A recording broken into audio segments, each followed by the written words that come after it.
Hi, I'm Kat Galinas, and Shelby Robbins and I are the founders of the Yugen Institute, which is an institute that is dedicated to the expansion of human potential.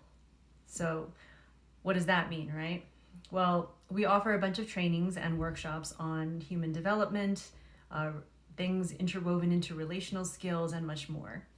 And really, what we're interested in is basically teaching people how to navigate the human experience and ease suffering for themselves, in addition to having some skill in like what it is to be a human, what it is to have emotions and feelings and beliefs and thoughts and want to create things in their life and have fulfillment and also engage with other human beings.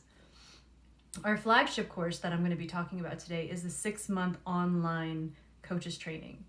Now it's the coaches training, it's the Yugen Foundations training, but we don't just teach coaches.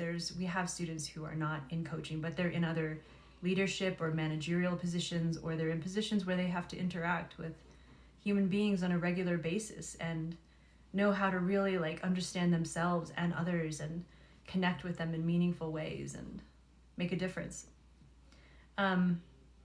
So I was talking with my husband the other day, and we were discussing like relationships and the challenges of relationships. And he was saying to me how relationships are so hard because there's so many emotions, so many beliefs, judgments, opinions, and people are throwing them around, flying things at each other that they believe and I was saying to him like, yeah, that it is challenging. Like we are human beings. We have feelings, like whether we are attuned to them or not, and we get impacted.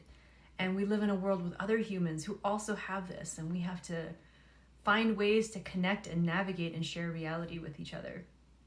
And I remember I started my journey in 2001, and it was a time when I was in a lot of emotional suffering. I didn't really know how to human. I didn't really understand like why people would get upset or blow up the way that they did. Like it's not really a thing that's taught, and if you're lucky, you have parents who you can mimic and learn from who are really good at it, and then you kind of just mimic and pick up those skills. And I had some of that and not all of that, and I found it confusing to human. And when I started learning personal development, I learned not only like how to navigate my own internal experience, like what did it mean when I felt something, what was actually going on, like what was the functioning and where did it come from, and is there anything I can do about it? Can I shift this? Can I look at this? Can I welcome this? Can I move this? Like these are all the things over the last 19 years that I've learned how to do. And a lot of that emotional suffering that I went through before, a lot of it felt like confusion and a non-understanding or a confusion of how to shift my suffering when it did happen. Like it didn't happen all the time, but it happened with enough regularity where I started kind of bracing against life. And I not only learned how to understand what was happening for me and why, but also what was happening for other people and why, and how to kind of like stand back and be able to witness my machinery as it was happening and just welcome that it was happening in that way, and then be able to do something about it if I wanted to. And I also learned relational skills. I didn't realize at the time like how important communication was, and how the way that we speak creates how we impact others and how we connect with others. And there are skills to communication, but then there's also this sense of like being grounded in who you are. I think when I was younger, I would try to change myself based on what I thought other people wanted in order to stay safe, to be included, to belong, to avoid conflict. And I can say that nowadays, like, I care about the impact I have on others, and at the same time, there's this sense of really being able to welcome my humanity, my flawed humanity, and allow myself to be, and pick and choose what feedback I will allow in, which is not something I was able to do before. I can now take in the feedback completely, look at it, decide if it's something I want, and then act accordingly. I think it was happening even like last week. I was in a workshop and I got this sense that how I was being was not what the other person wanted. And I think before I might have been upset, made myself wrong, or something like that, or felt kind of shaken. And I noticed my curiosity naturally went to the other person. Like, what's going on for them that they would want me to be different? And what is it that me being different would give them? What is it that how is it that I'm being now that's impacting them in a way that's probably bringing up some sort of experience? And I could notice that going on within myself while I was also noticing that half of me was like calm and pretty grounded and welcoming in who I was, knowing it wasn't really personal. And then another little part of me was still fluttering around with that nervousness that I've carried since I was a kid. And being able to notice both of those parts happening and completely welcoming that this nervous flutter was happening without needing it to be different. And just letting it be that way. And if any of you have known me from before, that's pretty profound. I think back in the day, like before I learned all this about being human and how to actually navigate it with like some skill, that would have been something that I might have been upset over for like weeks.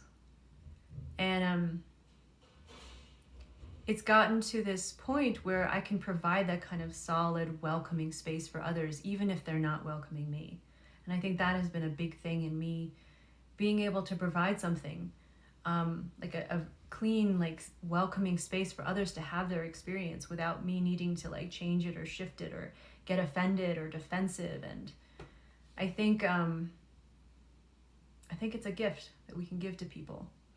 There's a lot of skilled listening and welcoming and training that we provide in the 6 months that will not only impact your own life and your capacity to be in this world with grace and more welcoming, but also others. Like everybody around you will shift and be impacted because of the shifts within you.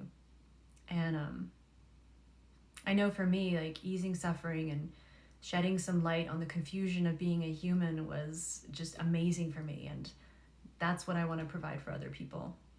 And coaching, it's specifically designed to help a person coach, which is for us, not just like setting goals for people and helping them go get their goals, but we really focus on more of like a Zen approach where we help them kind of deconstruct their internal experience with complete welcoming and safety so they can then decide what do they really want, what's actually in the way, and then helping to ease that first before even thinking about doing anything.